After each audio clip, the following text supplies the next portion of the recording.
My dear students, now we have to see about the agents of pollination. For cross-pollination, some of the agents are very essential, and those agents will transfer pollen grains from anther and deposit the pollen grains to the surface of the stigma. So for that, the agents are very essential. The agents of the pollination are classified into two types. One is abiotic agents and another one is biotic agents. The agent, if the agent is non-living substance, non-living thing, that is considered as the abiotic agent. Two abiotic agents are given. One is wind, another one is water. When pollination takes place by wind, with the help of wind, when pollination takes place, that is called wind pollination, technically called anemophily. Grasses, sugarcane, bamboo, coconut, palm, maize are the plants which are pollinated with the help of wind. The second one is water. When pollination takes place with the help of water, when water transports pollen grains from anther to the stigma of another flower, that is called water pollination, technically called hydrophily. In aquatic plants only hydrophily is taking place. Two examples given, one is hydrilla, another one is Valisaria, that we'll study in detail later. Biotic agents, the living organism, when the living organism transfer pollen grain from one flower to another flower, that is called biotic agents. Animals, when the animals carry pollen grains and deposit on the stigma so that pollination is affected, that is called zoophily. When pollination takes place by means of animals, that kind of pollination is called zoophily. In most of the cases, in most of the flowers, insect pollinate the flowers. That is insect pollination or entomophily. That also we'll study in detail later. Now we'll pass on to the characteristic feature of anemophilous flowers. Anemophily means the phenomenon of transfer of pollen grains from one flower to another flower by means of wind, that is called anemophily. The flowers which is pollinated by wind is called anemophilous flowers. These are all the characteristic feature of anemophilous flowers. Number one, the flowers, anemophilous plant will produce flowers. Those flowers are pendulous, hanging down, as in the case of catkin inflorescence and spike inflorescence. In these two cases, sessile flowers are produced in bunch in the form of inflorescence.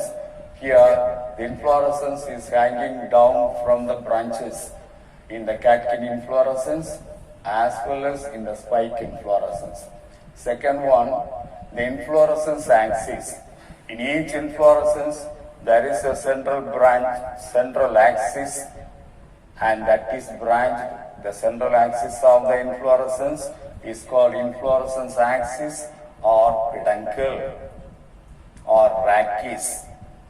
And the inflorescence axis is very much elongated so that will show the inflorescence at the top of the plant in order to receive the pollen grains. Then third one, perianth is absent. In the flowers, only perianth will be produced. Perianth is the undifferentiated structure of calyx and corolla. Such an undifferentiated structure of calyx and corolla, we say it is the perianth. Perianth will be absent in the anemophilous flowers, or if the perianth present, highly reduced. They will be highly reduced. Fourth point, flowers are colorless, not scented, not secrete nectar. They are very small and inconspicuous. The flowers are not attractive, not colored, and they won't produce any sweet smell.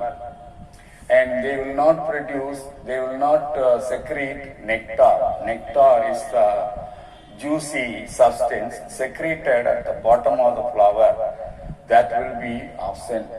The flowers, in all the cases, they are very, very small, inconspicuous.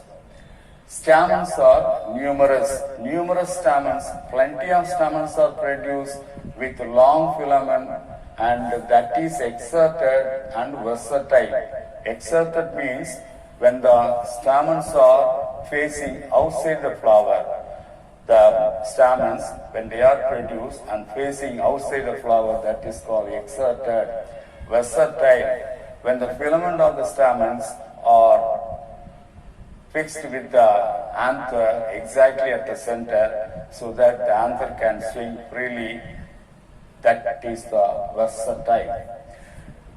Sixth point, enormous amount of pollen grains will be produced. Most of in the wind pollinated flowers, most of the pollen grains will be wasted. Only some of the pollen grains will bring the pollination to effect.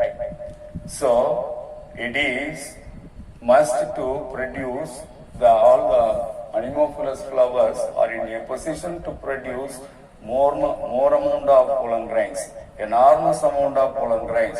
Thousands and thousands of pollen grains will be produced in the flowers. That is the enormous amount of pollen grains produced.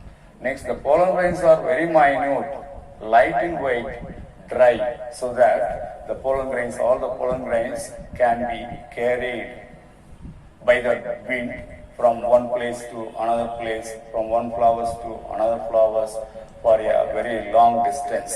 So that's why pollen grains are produced in light in weight, dry condition, and the pollen grains are very minute. Maybe in some cases it is microscopic. Then anthers burst violently in Eutricha. In the case of Eutricha, the anthers burst violently so that all the pollen grains will be scattered for a distance, for many distance, so that will be very helpful for pollinating the Anemophilous flowers very easily. Then stigma, large, long, protruding, branched and feathery. The stigma is the male reproductive part of the plant. It is one of the part of the gynoecium. Gynoecium is a female part of the flower. The gynoecium will be large, will be long, so that in order to catch the pollen grains which are carried by the wind can be easily catched by the stigma, so that the stigma should be produced very long. Then protruding means that is produced out of the flower. Above the flower, the stigma is projecting out, that is protruding. Stigma may be branched and also feathery in nature.